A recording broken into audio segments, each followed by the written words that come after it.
오늘도 이렇게 수요 기도에 참여하여 예배하는 우리 사는 모든 성도님들에게 하나님의 은총과 평강의 복이 있기를 주님의 이름으로 축복합니다. 사도 바울이 부활하신 예수님을 만나고 나서 이제는 전도자로 곳곳마다 다니면서 복음을 전하고 그리고 교회를 세웁니다. 이스라엘뿐만 아니라 최초의 유럽 교회인 빌립보 교회, 데살로니가 교회, 고린도 교회 이런 지역에 가서 교회를 세우면서 정말 예수님을 전해서 그리스도인이 됩니다. 얼마나 마음이 기쁘고 즐겁겠어요? 그런데 마음 한편에 늘 고통이 있고 근심이 있습니다. 그 근심과 고통은 다름 아닌 오늘 본문 3절 말씀에 보니까 나의 형제 곧 고륙의 친척들, 이 사람들이 누구냐면 4절에 가서 이 사람들을 가리켜서 누구라고 그랬냐면 4절에서는 이들이 이스라엘 사람이라. 그러니까 자기의 동족들이죠. 쉽게 말하면 이스라엘 사람들이 아닌 이방 사람들, 당시의 헬라 사람들, 이런 사람들은 예수님을 증거하면 그들이 예수님을 그리스도로 영접하고 그리스도인이 되는데, 그런데 유대교인들, 유대교 이스라엘 사람들은 안 믿는 거예요. 예수님을 안 믿는 거예요. 그래서 이 이스라엘 사람들을 그리스도인으로 회복시키고 자기의 마음속에 이 근심과 고통이 기쁨과 감사로 바꿔지기 위해서 그렇게 애쓰는 그런 모습을 오늘 본문에서 보게 됩니다.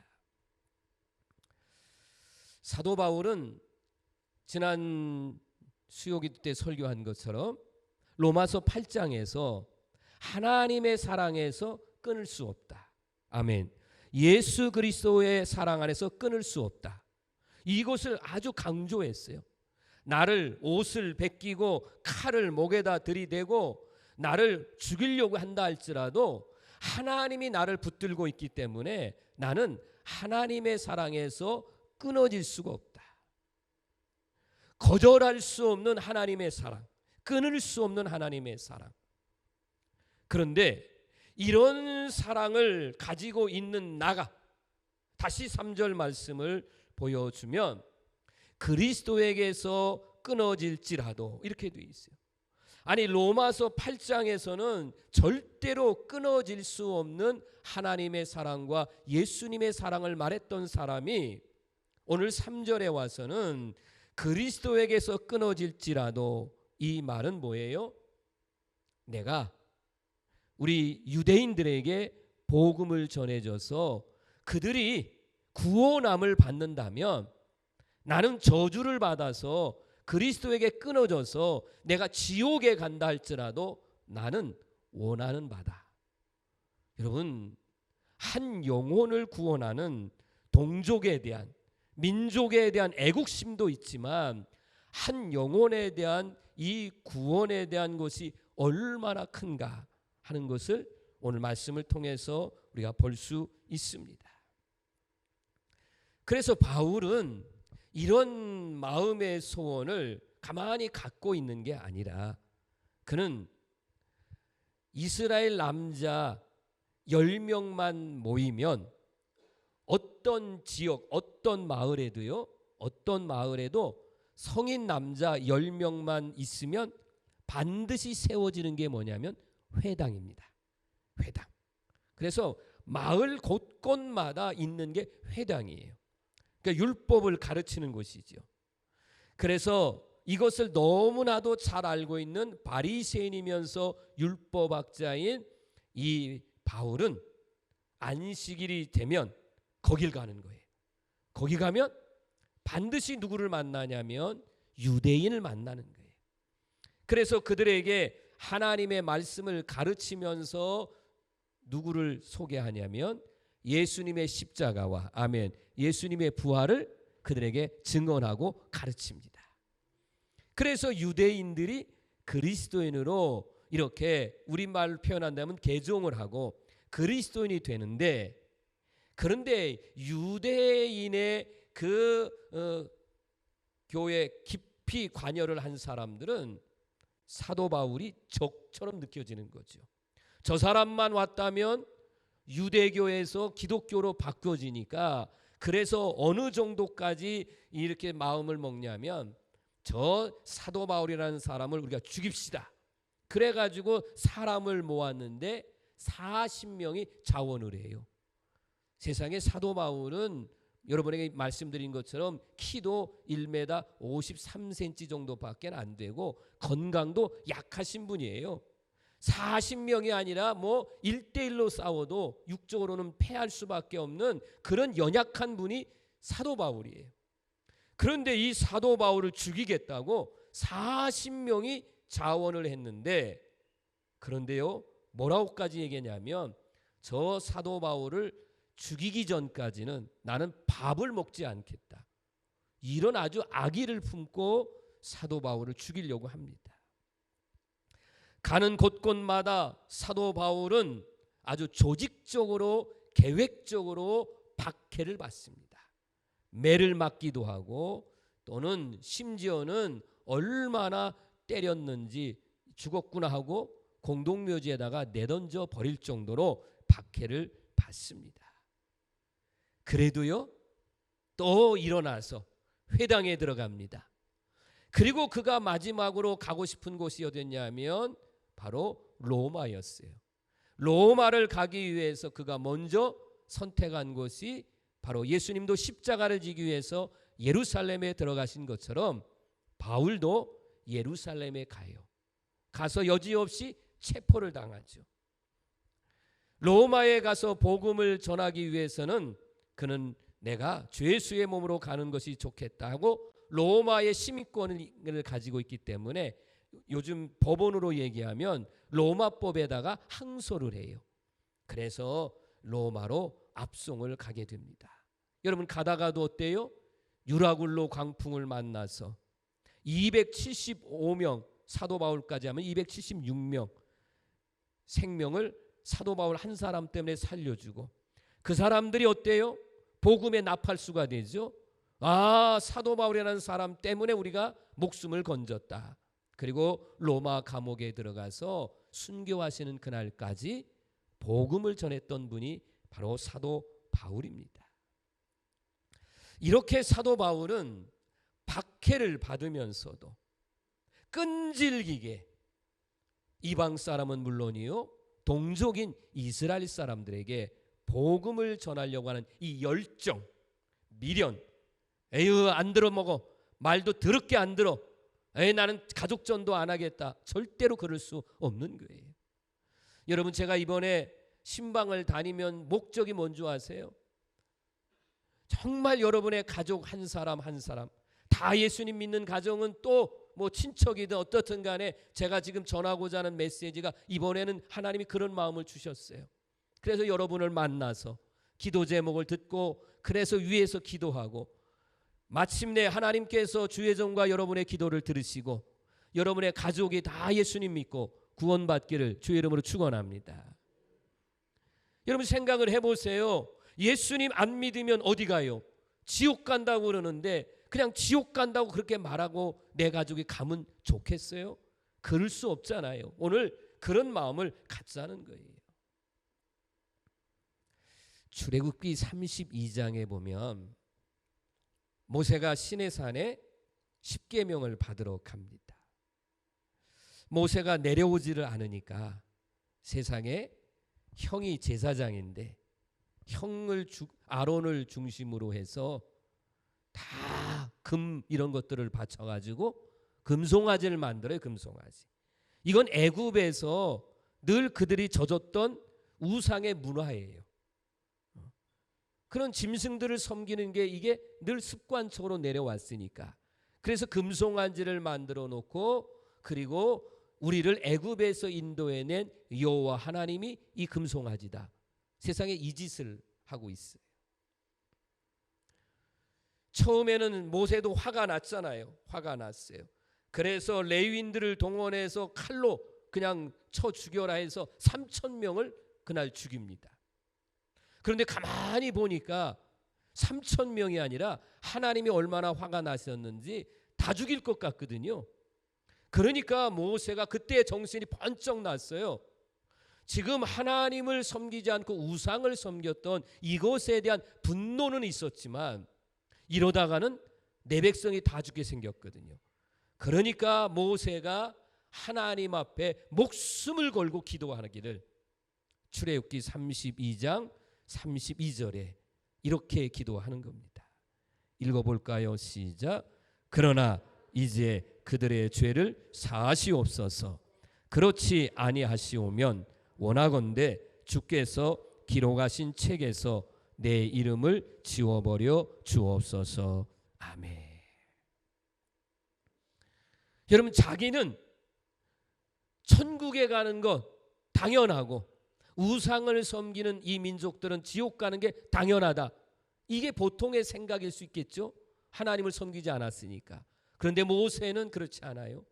모세는 천국에 기록된 내 이름을 지워줘서라도 이 백성을 용서해 달라고 하나님 앞에 목숨 걸고 민족을 사랑하는 그런 마음으로 기도했다는 겁니다.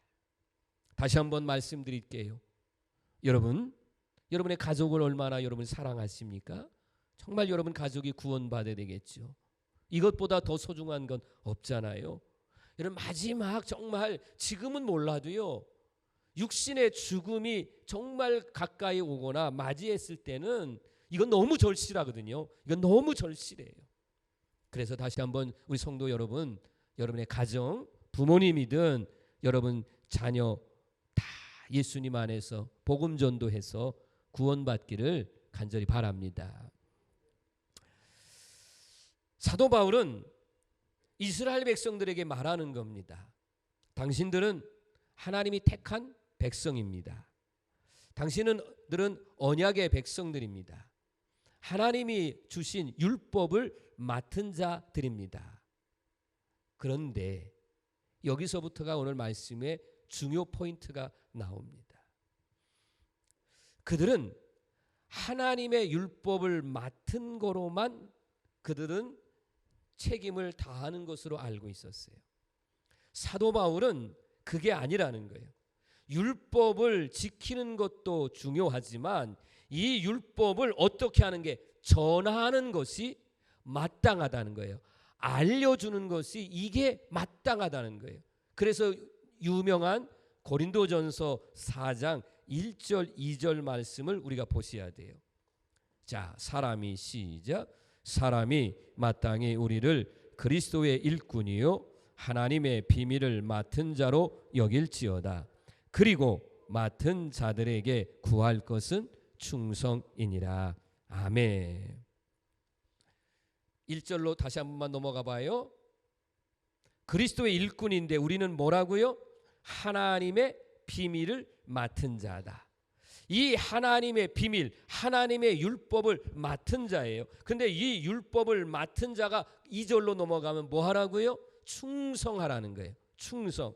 그러면 맡았으니까 맡은 것을 그냥 그대로 지키고 있는 게 충성이 아니라 맡았는데 이것을 가지고 뭐 하는 게 충성이다? 전하는 거예요. 전하라는 거예요. 전하는 게 충성이라고 하는 겁니다. 하나님의 비밀을 알지도 못하는 자, 보지도 못하는 자, 예수님이 누구인지, 예수님을 믿어야만 구원받는지를 알지 못하는 사람들에게 먼저 보고, 아멘, 믿고 구원받은 여러분들이 어떻게 하냐? 그들에게 복음을 전하는 거예요. 예수님이 그리스도입니다. 예수님을 믿으면 구원함을 받습니다. 그렇게 하나님의 생명으로 인도해내는 것이 우리 그리스도인들의 사명이고 이게 온전한 백성으로 살아가는 이유다, 그런 말씀이에요. 율법을 전하라고 맡겨주셨는데 이걸 깨닫지 못하고요, 쉽게 이해하기 위해서 말씀드리면 율법을 맡았어요. 저 방 한쪽에다가 그냥 처박아 놓고 그리고 그냥 내가 지금 지키고 있다. 저 위에 그냥 먼지가 가득가득 쌓여도 그냥 그래도 내 집에 율법을 내가 지금 지키고 있다. 이러고 있는 사람들이 많이 있다는 거예요. 그건 아니라는 거예요. 그러면 하나님의 심판, 하나님의 진노를 받을 수밖에 없다는 거예요. 하나님은 이스라엘 백성들을 두 번 선택했어요. 첫 번째는 아브라함을 통해서 하나님이 선택을 하셨어요. 저 갈대아 우르에 있는 사람을 택해서, 그래서 이제는 이끌어내서, 그래서 뭐라고 그랬어요? 너는 땅도 주고 그리고 민족의 아버지가 될 것이다. 땅과 민족을 주는 선택을 아브라함이 했어요. 두 번째의 선택은 누구냐면 육적으로 예수님이 육신의 옷을 입고 저 이스라엘 땅 베들레헴에 태어난 거예요. 이스라엘 백성은 이렇게 두 번이나 우리 주님 하나님으로부터의 선택을 입은 사람들이에요. 그런데 이런 선택을 입은 사람들이 하나님의 계획을 외면하고, 하나님의 계획은 뭐예요? 그 하나님에 대해서 알리고 예수님에 대해서 알려서 다른 사람들도 예수님 믿고 구원받고, 그래서 여러분 예수님도 이런 말씀했잖아요. 삭개오가 구원받았을 때 뭐라고 해요? 너도 이스라엘의 잃어버린 자, 아브라함의 자손 중에서 구원받은 자다, 이런 말씀을 하시는 거예요. 다시 한번 우리 믿음의 성도들에게 전하고 싶은 말씀은 하나님의 말씀을 전하지 않으면 안 된다는 거예요. 하나님의 말씀을 전해야 돼요. 하나님의 말씀을 전하지 못한다는 어떤 근심과 고통이 우리에게 있어야 된다는 거죠. 그냥 우리가 전도하지 못합니다, 이렇게만 끝나지 마시고 정말 여러분과 저의 마음속에 여러분 그 누군가에게 복음을 전해야 되겠다. 그 복음을 전하게 되면 여러분 내 힘으로 하지 않고 분명히 도우신 하나님께서, 여러분 언어가 부족하면 말씀의 능력도 줄 것이고 하나님이 그때그때마다 지혜를 주시고 이끌어셔서 여러분 하나님의 말씀을 전해서 거룩한 백성으로 살아가는 역사가 일어나게 될 줄로 믿습니다. 그래서 6절 말씀을 한번 보시면 이 하나님의 말씀이 택함 받은 이스라엘 백성들은 그냥 지키고만 있으니까 이건 율법이 폐해진 거죠. 우리 집에 금송아지 있다, 무슨 소용이 있어요? 그죠? 우리 집에 있으면 그걸 쓰고 나누어야죠. 그래야 그게 중요한 것처럼 율법이 폐하여진 것 같지만 아니라는 거예요. 또 다른 누구를 통해서 예수님 믿고 구원받은 사람들, 영적 이스라엘, 오늘로 얘기하면 지금 여러분들, 예수 그리스도를 믿는 여러분들을 통해서 하나님의 말씀은 계속되어지고 있다. 육적으로 저 이스라엘 사람들만 통해서만 역사하는 게 아니라 하나님은 계속해서 지금도 믿음으로 아멘하세요. 예수님 믿고 구원받는 여러분이 하나님의 자녀요, 여러분이 언약의 백성이요, 여러분들 통해서 복음이 전해지고 있다. 할렐루야. 이런 것이 오늘 7절 8절 말씀에 보면 하나님의 씨로 표현을 했습니다. 아브라함의 씨, 내 씨, 그죠? 7절에 8절에 가면 오직 약속의 자녀가 씨로 여김을 받았느니라, 이런 말씀이 있습니다.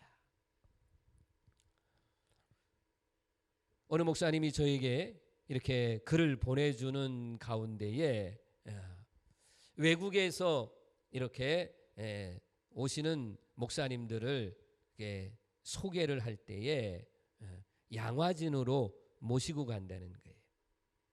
양화진에 모시고 가면 양화진에는 외국인 선교사, 우리 교회를 설립하신 웰번 선교사님도 어린 자녀들, 우리 선교사님의 어린 자녀들이 2달 만에 죽고요, 2살 때 죽고 그렇습니다. 얼마나 아파요? 이런 어린 자녀들과 함께 유해가 양화진 묘역에 묻혀 있습니다. 그래서 이 목사님이 이제 그 선교사님들 이런 분들한테 그렇게 소개한다는 거예요. 130여 년 전서부터 여러분의 선조가 되시는, 조상들이 되시는, 할아버지 할머니 되시는 그런 분들이 이 조선 땅, 지금 이 대한민국에 복음의 씨를 뿌려 주어서 그 씨가 열매를 맺어서 이 대한민국에 지금 이렇게 한국교회가 성장을 했고, 그 할아버지 할머니들이 전해준 그 하나님의 씨, 복음의 씨가 나는 목사가 돼서 이렇게 여러분 앞에 이렇게 설명하고 있습니다. 그러면 거기에 오신 목사님들, 선교사님들, 외국분들이잖아요. 그분들 가운데 상당수가 무릎을 꿇는다는 거예요. 그냥 땅에 무릎을 꿇고 막 감동을 받는 거죠. 생각해 보니까 내 할아버지, 할머니 이름만 들어보고 그랬던데 이런 낯선 조선 땅에 와서 뿌린 씨가 지금 눈으로 와서 보니까 이렇게 대한민국이 성장을 하고 교회가 성장하고 자기에게 설명해 주는 그 목사가 바로 할아버지가 뿌려준 복음의 씨로 내가 선교사가 되고 목사가 됐다는 이 고백이 얼마나 감동적인지. 오늘 제가 지금 설교를 오늘 하루 종일 준비하면서 그런 마음이 든 거예요. 철원제일 감리교회 오늘 사랑하는 성도 여러분은 크게 아멘하세요. 하나님의 씨입니다. 이 하나님의 씨는 뭐가 중요하냐라고 말한다면 생명력입니다. 여러분, 씨는 생명이 있으면, 이 씨 안에 생명이 있으면 반드시 어떻게 돼요? 이 생명력 있는 것은 반드시 싹이 나고 열매를 맺고 그 다음에 다시 그것이 씨가 되어서 종자씨를 남겨두고 그 다음에 또 씨를 뿌리면 또 열매를 맺고. 어떤 말씀이냐면 여러분이 하나님의 씨가 되되 생명력 있는 신앙을 가지고 생명력 있는 신앙을 가지고 믿음 생활하면 어느 순간에 정말 믿지 않았던 여러분의 자녀, 가족들이라 할지라도 여러분의 신앙을 보고 언젠가는 계승이 돼서 믿음의 자녀가 될 줄로 믿습니다. 그것 바라보자는 거예요. 지금 안 믿는다고 해서 혹이라도 해서는 안 될 말하고 부정적인 언어를 하고 이렇게 해서는 안 된다는 거예요. 씨는 가장 중요한 게 뭐예요? 생명력이라고 그랬어요. 그리고 이어주는 거예요. 종자씨가 되어서 이어주는 거예요. 절대로 여러분 신앙이 여러분 당대에서 끊어져서는 안 됩니다. 제가 늘 이런 말 하잖아요. 아브라함의 하나님, 이삭의 하나님, 야곱의 하나님, 요셉의 하나님. 저는 우리 아버지지만 이여태의 하나님, 이상욱의 하나님, 이승민의 하나님. 여러분 계속해서 이어지는 것처럼 여러분들에게도 마찬가지예요. 하나님 앞에 여러분이 기도하실 때 그렇게 기도하세요. 여러분 이름을 불러가며 여러분이 처음 믿으면 여러분이 아브라함이에요. 여러분이 처음 믿으면 여러분이 아브라함이라고. 여러분의 자녀가 믿으면 이삭이 되고 손자가 믿으면 야곱이 되고 그 다음에 믿으면 요셉이 되는 거예요. 얼마든지. 하나님은 아브라함을 선택하실 때에 나이 75세예요. 저 이라크 땅, 저 시골 구석에 처박혀 있는 그런 우상장사의 아들. 여러분 세상적으로 보면 하나님이 쓸만한 가치가 전혀 없는 사람이에요. 그런데 하나님은 그를 선택하셨어요.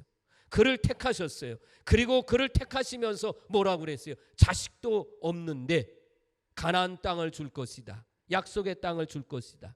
너로 하여금 큰 민족을 이루게 하겠다. 약속을 지키셨어요? 안 지키셨어요? 하나님은 오늘 마지막 찬양 인도자가 했던 것처럼 뭐예요? 하나님은 어때요? 신실하신 하나님. 약속한 것을 기억하시고 400년, 430년이 지나도 하나님 그 약속을 잊지 않으시고 이스라엘 백성들을 출애굽시키신 하나님. 오늘도 하나님은 우리 사랑하는 여러분을 통해서 하나님은 언약의 자녀로 여러분의 자녀를 하나님의 자녀로 세우기를 소원하시고 계획하고 계십니다. 믿으시면 아멘. 하나님의 소원. 제가 이렇게 지금 신방 다니면서 물어봐요. 앞으로 신방 받으실 가정은 미리 생각해 놓으셔도 상관없어요. 제가 소원이 뭡니까? 소원이 뭐냐고요. 85세가 되셨어요. 어느 순간에 우리 민흥료 권사님이 85세가 됐어요. 제가 50에 만났는데 85세가 됐어요. 그래도 소원이 뭐냐고 그러니까 소원을 말씀하시더라고요. 그래서 간절하게 기도했어요. 여러분들도 마찬가지겠죠. 세상에서의 성공 출세보다 더 중요한 것이 뭐냐? 영혼 구원입니다. 세상에서의 돈과 세상에서의 명예를 얻는 것보다 더 붙잡아야 될 것은 뭐냐? 예수 그리스도입니다. 우리가 정말로 붙잡아야 될 것, 우리가 가져야 될 것은 산 소망이 되시는 예수 그리스도입니다. 더 넓은 집, 더 많은 권세, 더 많은 물질이 아니라 그런 말이에요. 우리 사랑하는 가족들에게, 사랑하는 민족, 애국심도 있지만 우리 가족들에게 다시 한번 여러분 믿음을 전해 주어서 가족들에게 이 믿음이 계승되어지는 그런 역사, 이것이 바로 전도요 선교인 줄로 믿습니다. 이런 마음을 가지되 오늘 사도 바울과 같은 마음, 나의 형제, 나의 권력이 정말 구원받는다면 나는 저주를 받아서 그리스도에게서 떨어진다 할지라도 저는 괜찮습니다. 이런 간절함과 이런 부르짖음을 가지고 다시 한번 여러분이 오늘 말씀을 통해서 깨닫고 영혼 구원을 위해서, 가족 구원을 위해서 하나님 앞에 기도하시면 영혼 구원의 역사는 나타나게 될 줄로 믿습니다. 말씀을 이렇게 마무리할게요. 이루어짐을 믿으시길 바랍니다. 여러분이 살아계셨을 때도 여러분 이루어지면 감사하고요, 안 이루어졌어도 괜찮아요. 여러분 돌아가시고 난 다음에도 여러분의 믿음 생활을 추억하면서 그래도 여러분의 자녀들이 돌아온 역사도 일어나니까 포기하지 말고 정말 끝까지 복음을 전해서 영혼 구원의 역사, 한 생명이라도 살리는 역사가 일어나는, 그래서 주일날 말씀드린 것처럼 우리 교회는 어느 누구나 와야 되고 어느 누구나에게도 찾아가야 되고, 그래서 복음을 전하고 그렇게 해서 하나님의 역사를 이루어가는 그런 교회가 되어지기를 주님의 이름으로 축원합니다. 기도하겠습니다.